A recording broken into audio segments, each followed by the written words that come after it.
Salut l'équipe, c'est Shems, j'espère que vous allez bien. Comme vous l'avez vu dans le titre, aujourd'hui on se retrouve pour une vidéo, enfin plutôt une interview de Assia Miri. En fait c'était pour vous dire que l'interview a été faite en deux parties.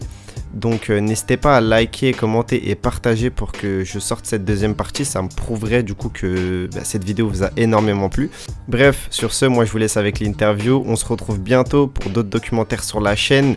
Et du très très lourd arrive, ne vous inquiétez pas. Allez, peace. Bonjour à toutes et à tous, aujourd'hui comme vous l'avez vu dans le titre, on se retrouve encore une fois pour une interview et au MMA Factory. Et aujourd'hui nous avons la chance de recevoir un phénomène du MMA, ou plutôt une phénomène, même si je ne sais pas si ça se dit. Elle est âgée de seulement 19 ans et a eu une carrière en pied-point et s'est lancée récemment dans les MMA. De toute façon, comme vous l'avez vu dans le titre, aujourd'hui nous avons la chance de recevoir Assia Miri. Alors bonjour Assia. Bonjour. Première question, tout d'abord avant de poser des questions sur ton parcours. Comment vas-tu et comment te sens-tu aujourd'hui? Ça va, je me sens très bien. Ça va, je me sens très bien. J'ai passé une bonne journée d'entraînement. Là, on est bien. Ok. Alors, pourrais-tu te présenter pour ceux qui ne te connaissent pas? C'est-à-dire dire d'abord ton prénom, ton nom de famille Je m'appelle Assia Miri, j'ai 19 ans et j'ai 1-0 en MMA. Ok. Et tu es née dans quelle ville si c'est pas trop Je suis née à Gonesse dans le 95. Ok. Et aurais-tu une anecdote ou quelque chose en rapport avec un souvenir que tu as particulier de ton enfance, genre un souvenir comme ça qui provient on va dire ton premier souvenir dont tu te souviens, ouais. Du sport? Non, en général dans la vie. Non, à part que quand j'étais petite, j'étais un peu bouboule. Ok. Et après, en commençant le sport, je me suis un peu affinée, mais sinon, quand j'étais petite, c'était vraiment bouboule. Vraiment. Et je voulais aussi te poser une question. Parce qu'on sait que tu es passionné du coup des sports de combat, mais est-ce que tu aurais une passion en dehors des sports de combat? Non, franchement, je vis boxe, j'adore boxe, toute ma vie, je fais que ça. Donc tu n'as pas de passion à part vraiment les sports de combat? Ah ouais? Non, vraiment le sport de combat, c'est vraiment ma grande Pas trop animé, tout ça, série? Je regarde, franchement je regarde, mais ça me fait pour m'endormir ou pour truc.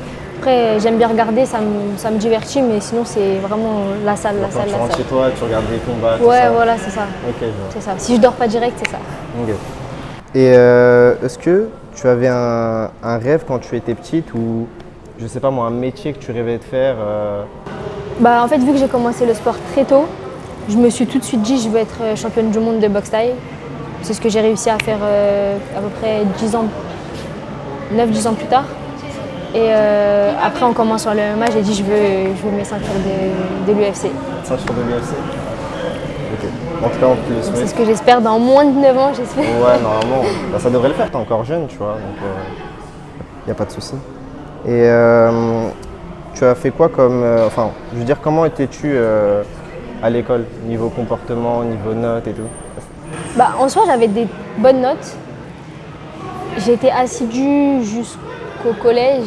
Après, au lycée, même moitié de collège. Après, je me suis vraiment mis à fond dans le sport. Donc, vu que je m'entraînais très tôt dans la journée, avant d'aller à l'école, après à l'école, du coup, j'étais fatiguée. Donc, je faisais ma petite sieste, ma petite sieste là-bas. Après, j'allais manger, donc j'étais en forme. J'étais pas très... Devoir, tout ça. Ouais, même j'étais pas très sage niveau comportement. Mais dans l'ensemble, ça va. Après, j'ai toujours eu des bonnes notes, j'ai eu mon brevet, mon bac. T'es pas une mauvaise élève, quoi. Je suis pas une mauvaise élève. Franchement, les profs, moi, j'étais celle qui bavardait, mais qu'on défendait au conseil de classe. Les profs, je me suis toujours bien entendue avec eux. J'ai jamais eu de problème. Du coup, en plus, en parlant d'études, j'ai entendu dire comme quoi tu avais eu ton bac, justement. C'était ta mère qui t'avait poussé à persévérer, à continuer pour ton bac. Moi, à l'âge de 16 ans, en fait, je voulais arrêter le lycée. Pour le sport, du coup? Ouais, je voulais partir en Thaïlande. Donc, carrément, t'étais j'étais à fond dans le Muay Thai. Je voulais partir en Thaïlande et aller vivre là-bas pendant à peu près 6 mois, après voir si ça me plaisait et revenir et repartir. Et au final, ma mère elle m'a poussé à avoir mon bac. Et au final, c'est une bonne chose parce que du coup, en ayant eu mon bac, par la suite, j'ai rencontré Mehdi qui m'a fait rencontrer le MMA Factory. Ouais. Ah, donc c'est un ami à toi, du coup, avec qui tu passais le bac. Mehdi Ben Lagdar. ok. Non, je passais pas le bac avec lui, mais du coup, vu que je suis restée en France, Ouais. bah, ça a facilité les choses. C'est vrai, c'est vrai. Mais du coup, d'où t'es venue cette passion pour les sports de combat que tu avais quand… Bah, en fait, je faisais de la gym et il y avait le dojo de boxe qui était juste à côté. Ouais, ça j'ai… Et du coup, bah, je regardais par la fenêtre et ma mère, tellement elle en a eu marre que je passe ma vie à la fenêtre, elle m'a inscrit à la boxe, même si au début, elle voulait pas trop. Et au final, bah, j'ai tout de suite accroché. Dès le premier cours, j'ai dit maman, je veux faire ça toute ma vie et je vais être championne du monde. Et elle voulait que, enfin, à cette époque-là, est-ce que toi, tu te voyais continuer dans ce sport jusqu'à devenir professionnel? Ah oui, oui, Ah oui. ouais? Je me suis, c'est ton objectif? je me suis découvert une réelle passion. Et franchement, j'étais très bien entourée où j'étais à Autis dans le 77. Et donc mon coach Johan, il m'a tout de suite pris sous son aile et il m'a tout de suite fait aimer ce sport. Donc non, franchement, c'était… Ça posait pas un problème pour ta mère la violence de la boxe, Non, etc. après, elle a toujours le même stress quand je Ouais, quand tu combats, etc., c'est normal. Ouais, plus maintenant d'ailleurs, Ouais. c'est plus complet. Le MMA, c'est… Ouais, mais sinon, elle est archi contente, elle est archi fière. Donc, Et du coup, là, quand ta mère t'a mis à la gym, toi, tu voulais pas du tout en faire à la base ou… à la base, si, c'est moi, je voulais.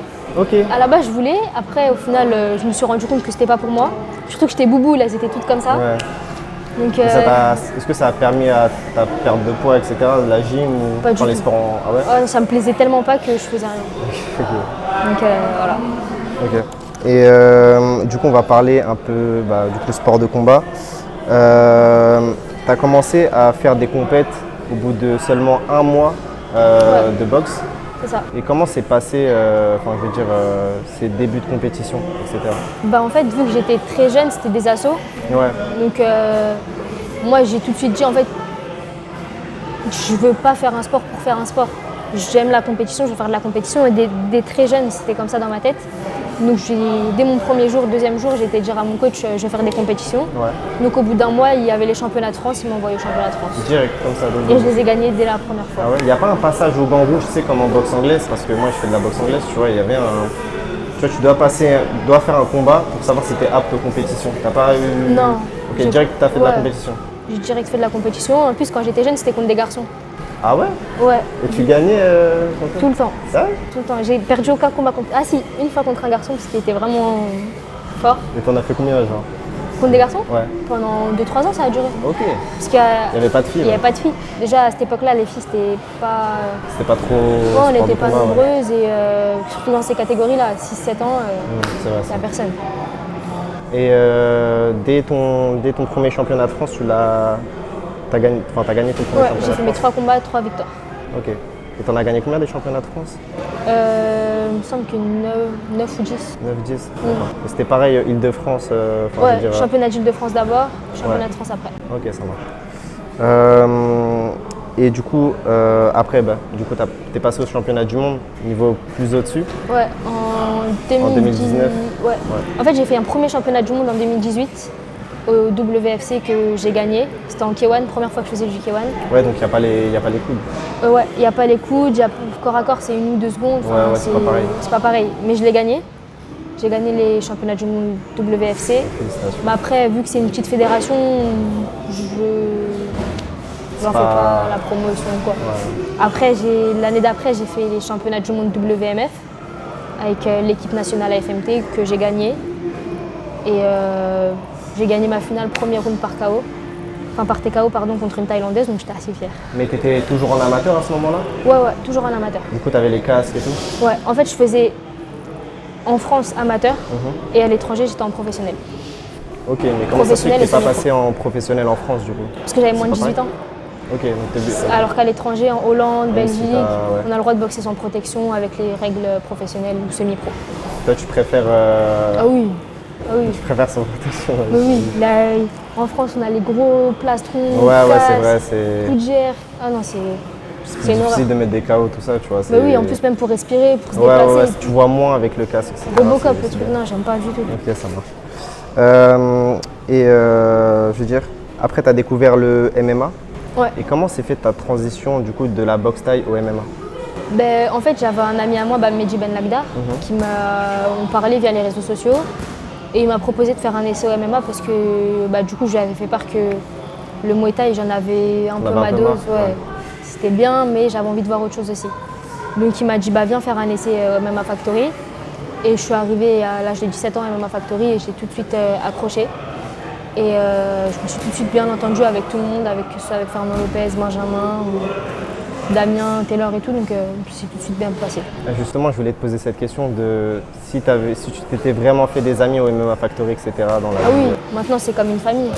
C'est des personnes que on ne se Tu voit pas côtoies tous les juste à la jours. salle, Ouais, voilà, on c'est parle ça. souvent, enfin c'est pas juste des coéquipiers, c'est vraiment une famille. Et du coup, ton premier combat, c'était directement à l'Ares ou tu as fait des combats amateurs direct ou tu passes en Premier pro? combat MMA à Arès. Ok, ça marche. Et tes impressions du coup après le combat? Et Franchement, même avant le combat, tu vois, est-ce que tu avais un stress C'est bizarrement, j'ai pas du tout été stressée, j'étais bien, j'étais vraiment en confiance, j'avais été bien préparée. Je crois que j'ai jamais été autant bien préparée de ma vie. Et non, franchement, j'étais vraiment bien, physiquement j'étais bien, mentalement j'étais bien. Et t'avais pas peur de cet aspect du sol? Parce que toi, tu viens du Muay Thai. Non, parce que bah, du coup, je travaillais les défenses de lutte avec Zélim. Donc il a fait les Jeux Olympiques, il a vraiment un très haut niveau. Et Aboubacar Youssef qui était justement dans mon coin aussi. Lui, il est très fort en lutte et au sol, donc je travaille toutes mes défenses avec lui. Je continue de le faire à l'heure actuelle. Et donc non, j'étais en confiance par rapport à ça aussi. Et je savais que j'avais pas une grosse shooteuse aussi devant moi, donc on était bien là-dessus. Et je voulais te poser une question aussi par rapport à ton style de combat. Est-ce que du coup, maintenant que tu es passé au MMA, ça te dérangerait d'emmener quelqu'un au sol, etc., de lutter avec lui, ou tu serais toujours dans cet aspect de striking? Bah, après, mon objectif futur, c'est d'être la plus complète possible. Ouais.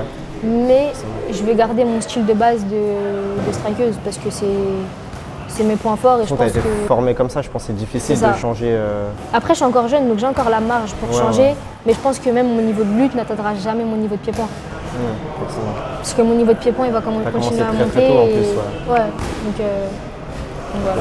Et tu serais pas, si par exemple demain tu combats une lutteuse ou une ceinture noire de JJB, ça te... Non, bah non, je resterai debout. Ouais. Non, mais Resterai je veux debout. dire, dans le sens, t'aurais pas d'appréhension à affronter une lutteuse de renom ou une... Non, moi ça me dérange pas. Après, c'est les coachs qui décident, c'est Ouais, vraiment ouais, je malheureusement. Mais après, moi je leur fais confiance sur le choix des adversaires. S'ils acceptent ou s'ils refusent, ils ont les cartes en main et je sais que s'ils acceptent, c'est que ça va faire un beau combat parce qu'on n'accepte aucun combat facile. Forcément. Donc Ouais, tu vas grimper petit à petit. de toute oui, c'est façon. ça. On va pas brûler les étapes, on va pas aller chercher des grands noms directs, ça sert à rien. Et donc voilà. Ok. Et quelle est la suite pour toi du coup après ta première victoire à l'Ares? Tu vas Bah, continuer à Ouais, combattre un deuxième combat bientôt, j'espère, sur Arès. Si c'est faisable, j'aimerais bien septembre. On verra. Ça marche. Et après l'UFC, j'imagine? Ou Ouais, pas mais maintenant, après- oui, mais je veux dire, Après, j'ai dans encore l'idéal. le temps pour l'UFC. Vu que j'ai que 19 ans, je n'ai pas Forcément, oui, t'es pas... un physique déjà à y aller. Je préfère bien me former d'abord, physiquement, techniquement, être prête parce que si c'est pour rentrer et ressortir après, ça ne m'intéresse pas. Mais Je je veux veux dire vraiment que tu- rentrer et ouais. choquer tout le monde. Mais Donc, tu vises pas d'autres organisations comme le Bellator, le KSW, tout ça? Non, Tu penses passer directement de l'ARS à l'UFC, quoi? ouais, j'espère en tout cas. Ok, ça marche. J'espère. En tout cas, c'est tout pour nous, du coup. Merci Assia pour Merci à toi. cette courte interview. Merci. Et on te souhaite le meilleur pour la suite. Merci beaucoup. Du coup, voilà, c'est tout pour nous. J'espère que vous avez aimé cette vidéo. Si c'est le cas, n'hésitez pas à lâcher votre meilleur pouce bleu, à également commenter, vous abonner à la chaîne. Et nous, on se dit à la prochaine pour une autre vidéo sur le parcours. Peace. Du coup, merci à toi. Non, merci.